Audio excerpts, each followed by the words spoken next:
दिल्ली के श्रद्धा वालकर हत्याकांड में चौंकाने वाला खुलासा हुआ है। हम चौंकाने वाला खुलासा इसीलिए कह रहे हैं क्योंकि आरोपी आफताब ने पॉलीग्राफ टेस्ट में जो उगला है उसने अब तक हुए सभी खुलासों को पलट कर रख दिया है। हत्या की वजह अब तक जो भी बताई जा रही थी, पुलिस सूत्रों के मुताबिक ऐसा कुछ भी नहीं है। पॉलीग्राफ टेस्ट में खुलासा बिल्कुल अलग है।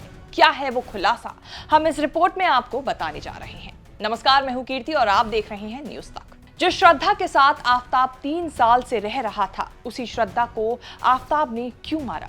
अगर श्रद्धा आफताब पर शादी का दबाव बना रही थी, तो वही श्रद्धा आफताब को छोड़कर क्यों जाना चाहती थी? इन सभी सवालों की पहेली अब सुलझती हुई दिख रही है। अब तक यही कहा जा रहा था कि श्रद्धा आफताब से शादी करना चाहती थी, लेकिन आफताब ये नहीं चाहता था और इसीलिए ही उसने श्रद्धा को मार दिया। लेकिन अब जो बात सामने आई है, उसे सुनकर आप भी हैरान रह जाएंगे। दिल्ली पुलिस सूत्रों के मुताबिक पहले पुलिस हिरासत और फिर पॉलीग्राफ टेस्ट के दौरान आफताब ने यह बताया कि वो श्रद्धा को नहीं बल्कि श्रद्धा उसे छोड़कर जाने वाली थी और बस इसीलिए उसने श्रद्धा को मार डाला। इसके पीछे वजह थी आफताब का मेल ईगो।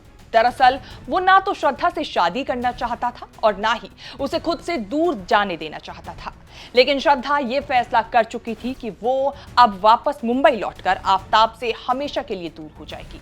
आफताब श्रद्धा को हिमाचल ले गया और उसके बाद दिल्ली लेकर आया, लेकिन श्रद्धा ने अपना मन नहीं बदला और फिर एक दिन मौका देखकर उसको श्रद्धा को मौत के घाट आफताब ने उतार दिया। फिर 2 दिनों तक बेरहमी से अपने प्यार के 35 टुकड़े किए और लगभग 20 दिनों तक दिल्ली के अलग अलग हिस्सों में फेंकता रहा। वैसे ये पहली बार नहीं था जब श्रद्धा ने आफताब से अलग होने का मन बनाया था। साल 2019 में दोनों पहली बार बम्बल ऐप के जरिए, डेटिंग ऐप के जरिए मिले थे। इसी साल के एंड में दोनों लिव इन रिलेशनशिप में भी रहने लगे, लेकिन साल 2020 में जब लॉकडाउन हुआ और दोनों एक ही घर में साथ रहने लगे, तो दोनों के बीच खूब झगड़े हुए और आफताब ने श्रद्धा के साथ खूब मारपीट भी शुरू कर दी। वो भी इस कदर कि श्रद्धा को अस्पताल में भर्ती होना पड़ा। श्रद्धा ने इसके बाद दोस्तों के कहने पर मुंबई के तुलिंज पुलिस स्टेशन में 23 नवंबर 2020 को आफताब के खिलाफ एक कंप्लेन दर्ज कराई। इस कंप्लेन में श्रद्धा ने लिखा, आज उसने मेरा गला घोंटकर मुझे मारने की कोशिश की। उसने मुझे डराया, ब्लैकमेल किया, यह भी कहा कि वो मुझे मार डालेगा, मेरी लाश के टुकड़े करेगा और फिर उन्हें बाहर फेंक देगा। श्रद्धा ने जो कुछ लिखा वो सब कुछ हूबहू साबित हुआ। 18 मई 2022 को आफताब ने श्रद्धा को दिल्ली के छतरपुर में अपने किराए के फ्लैट पर ठीक उसी तरह मारा जैसा कि श्रद्धा ने कंप्लेन में लिखा था। उसने पहले श्रद्धा का गला घोंटा, फिर लाश के टुकड़े किए। इसके बाद उन टुकड़ों को किश्तों में बाहर फेंकता रहा। श्रद्धा ने यह कंप्लेन कर तो दी थी, लेकिन अगले ही दिन उसने इसे वापस भी ले लिया, जो श्रद्धा की सबसे बड़ी गलती साबित हुई। दरअसल श्रद्धा को आफताब ने इमोशनल ब्लैकमेल किया और उससे माफी मांगी और कहा कि अगर वो उसके पास वापस नहीं लौटी तो वो अपनी जान दे देगा। और एक बार फिर श्रद्धा आफताब के बहकावे में आ गई और उसके पास वापस लौट गई। पॉलीग्राफ टेस्ट के बाद अब दिल्ली पुलिस 1 दिसंबर को आफताब का नार्को टेस्ट करवाएगी, जिसके लिए कोर्ट से परमिशन भी ले ली गई है। उम्मीद है कि नार्को टेस्ट के दौरान इस मर्डर केस के बाकी बचे कुछ सवालों के जवाब भी मिल जाएंगे।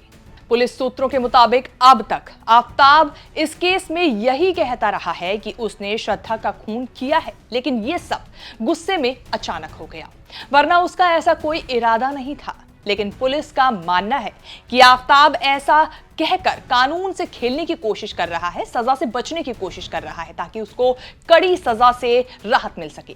लेकिन इस मामले में अगर लॉ एक्सपर्ट्स की बात माने तो आफताब ने जिस तरह से श्रद्धा को मारा और फिर उसकी लाश के टुकड़े किए, उसे देखते हुए ये मामला मर्डर के एक्सेप्शनल केस में नहीं आता, बल्कि ये rarest of the rare case की कैटेगरी में आता है। आफताब ने भले ही अचानक गुस्से में श्रद्धा का गला दबाकर उसे मार डाला, लेकिन उसके बाद उसने जो कुछ भी किया वो एक सोची समझी साजिश का हिस्सा था। आफताब के इस पैंतरे से अगर उसे लगता है कि उसकी सजा कम हो जाएगी कि उसने अचानक गुस्से में श्रद्धा का कत्ल कर दिया, तो बता दें इसके चांसेस बहुत कम है। उसके जुर्म को देखते हुए लगभग तय है कि उसे उम्र कैद से कम कोई सजा नहीं मिलेगी।